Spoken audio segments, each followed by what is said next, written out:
Vous êtes en compagnie de Radio Taïwan International.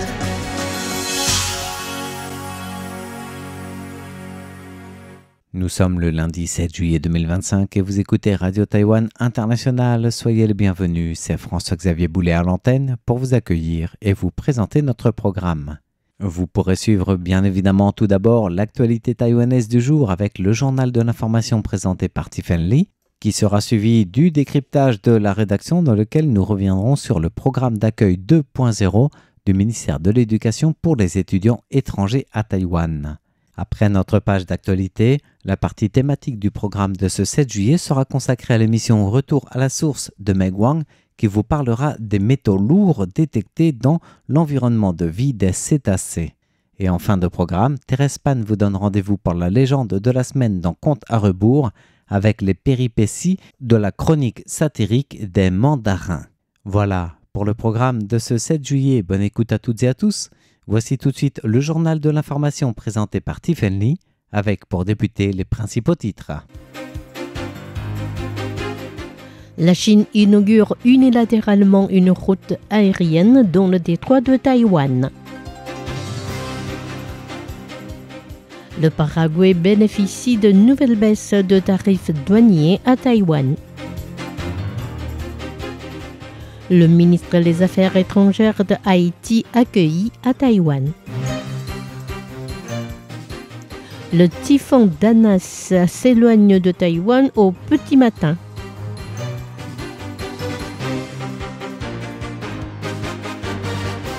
Bonjour à toutes et à tous, bienvenue dans ce journal de l'information présenté par Tiffany Lee. Tout de suite, le développement des principales actualités de ce lundi 7 juillet 2025. La Chine inaugure unilatéralement une route aérienne dans le détroit de Taïwan. Sans avoir consulté préalablement les autorités taïwanaises, Pékin a annoncé hier matin l'ouverture complète de la route aérienne W121 dans le nord du détroit de Taïwan qui se connecte au couloir aérien M503, longeant de près la ligne médiane du détroit. En réponse à la presse, le porte-parole du bureau chinois des affaires taïwanaises, Chen Binghua, a affirmé que la mise en service de W121 a pour but de désengorger le trafic aérien, renforcer la sécurité de l'aviation et réduire les retards des vols. Ajoutons que cette mesure profite aux habitants des deux rives du détroit. L'administration de l'aviation civile de Taïwan a réagi à cette annonce en affichant son regret et a appelé la Chine à respecter l'entente bilatérale atteinte en mars 2015 concernant les couloirs aériens dans le détroit de Taïwan. De son côté, la Commission des affaires continentales de Taïwan ne voit aucune urgence dans le changement, invoquant le fait que le nombre de voyageurs interdétroits reste toujours inférieur au niveau pré-Covid. Pour rappel, les deux côtés du détroit se sont mis d'accord en mars 2015 sur le fait que le couloir M503 devrait se déplacer de 5000 marins vers le continent chinois et exclure les vols nord-sud. En ce qui concerne les trois couloirs connectés au M503, à savoir W121, W122 et W123, leur service ne devrait débuter qu'après les discussions bilatérales. Or, sans le consentement de Taipei, Pékin a annoncé le 4 janvier 2018 l'établissement de ces quatre couloirs en ne permettant toutefois que les trafics à sens unique. Ainsi, sur le M503, les vols ne doivent s'effectuer que du sud au nord. Tandis que pour les couloirs W121, W122 et W123, la seule direction autorisée est Est-Ouest. Puis le 30 janvier 2024, Pékin a annoncé que le M503 ne serait plus déplacé vers l'ouest comme les deux rives l'avaient initialement consenti et que désormais les vols ouest-est seraient également autorisés sur les couloirs W122 et le W123. La députée Rosalia Wu du Parti démocrate progressiste a dénoncé la décision arbitraire de Pékin. Cette décision de Pékin viole les règlements de l'Organisation de l'aviation civile internationale concernant la planification des routes aériennes. L'annonce unilatérale fait partie des stratégies de zone grise de la Chine visant à brouiller les notions légales concernant la ligne médiane du détroit.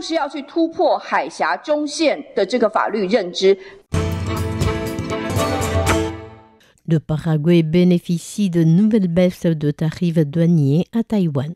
Taïwan a conclu un accord de coopération économique avec le Paraguay en février 2018 afin de stimuler les échanges commerciaux bilatéraux. Depuis 4 réunions mixtes ont été tenues pour revoir les détails de l'accord en vue d'améliorer la coopération. Cette année, les deux parties ont révisé la résolution numéro 8 de l'accord, abaissant les droits de douane pour 17 produits paraguayens. Ainsi, entre autres, le porc sans eau congelé, les abats de bœuf, la farine de blé, le textile et l'alcool industriel en provenance de ce pays d'Amérique du Sud seront désormais dispensés de toute taxe à la douane taïwanaise. De même, le sempe, galette de riz gluant, ne sera taxé qu'à 10%, tandis que le miel bénéficiera d'une baisse progressive du tarif douanier sur les 3 ans à venir pour arriver à un taux définitif de 20%. Notons qu'en termes de montant, les échanges commerciaux entre Taïwan et le Paraguay en 2024 représentent une croissance de 300% par rapport à 2017, l'année précédant la signature de l'accord. Depuis la signature de l'accord, Taïwan a acheté au total 45 440 000 dollars américains de produits agricoles paraguayens.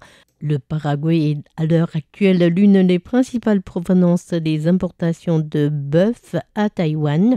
De son côté, Taïwan exporte vers le Paraguay notamment les outils, les produits plastiques et les pièces automobiles détachées. Le ministre des Affaires étrangères de Haïti accueilli à Taïwan.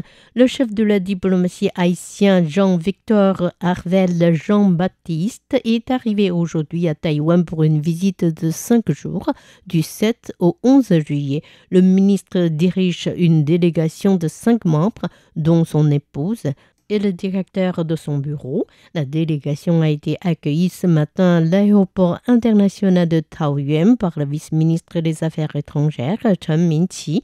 Durant son séjour, le ministre Jean-Baptiste s'entretiendra avec le président de la République, Lai Ching-te, et son homologue Lin Jialong au sujet des coopérations entre les deux pays. La délégation visitera également le parc scientifique du Sud, l'hôpital Chimay, le musée national du Palais et la tour Taipei 101 et rencontrera des boursiers haïtiens sur place. Notons que Taïwan et Haïti maintiennent des relations officielles depuis 69 ans et mènent des coopérations continues dans divers domaines tels que la sécurité publique, l'agriculture, la santé et l'éducation.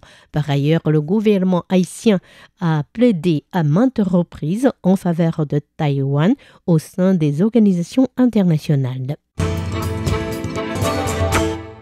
Un bureau de vote créé dans l'enceinte de la représentation japonaise à Taïwan.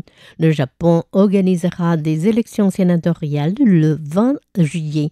Afin de simplifier les votes des ressortissants japonais à Taïwan, la représentation du Japon a créé un bureau de vote dans ses locaux à Taipei ainsi que dans son antenne à Kaohsiung, une mesure sans précédent dans l'histoire de la représentation japonaise sur l'île.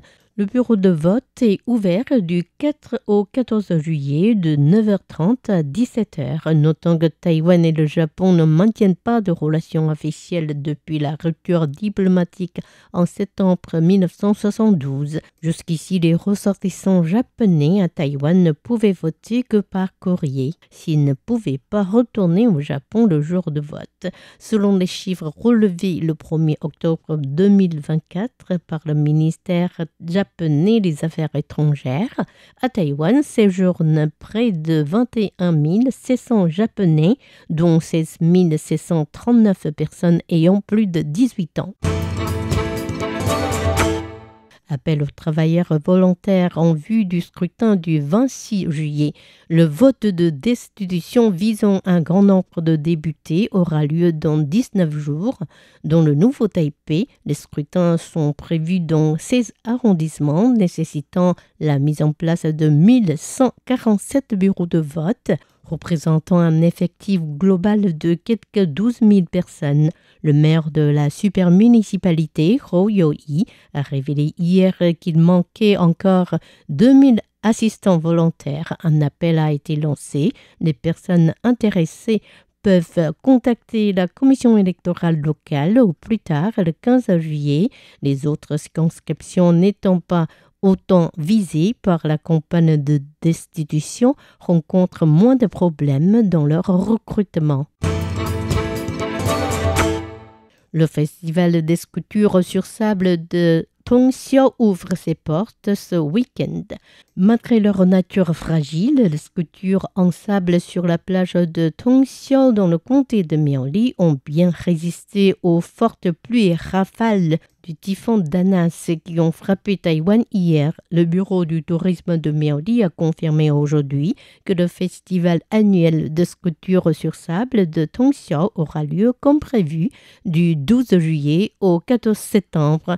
Les artistes venant de 8 pays différents ont été invités à présenter leurs œuvres sur la plage. En réalité, ce festival n'a été créé qu'en 2024 lors du passage du typhon Gemi qui a touché Taïwan le 24 juillet. L'an dernier, tout comme cette année, les 15 œuvres de 2024 ont aussi survécu à la tempête. Selon l'organisateur, en réalité, cette résistance doit notamment à la protection des nombreuses collines dans le comté qui ont une hauteur moyenne de 100 mètres.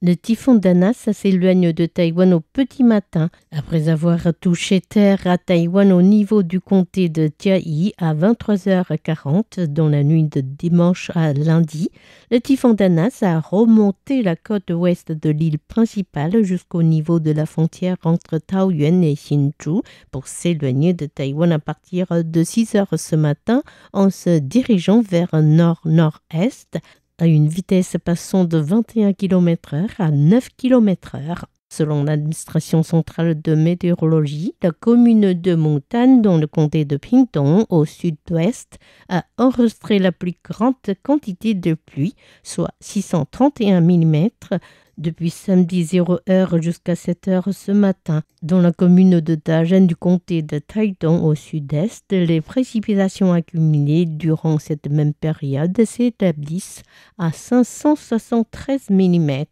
Le typhon a fait 2 morts et plus de 330 blessés. Les pertes agricoles, notamment à Tainan au sud, sont estimées à plus de 250 millions de dollars taïwanais, soit à peu près 7,33 millions d'euros à l'heure actuelle. C'était Tiffany qui vous a présenté le journal de ce lundi 7 juillet 2025. Merci de votre fidélité et excellente suite de programmes sur RTI. À bientôt.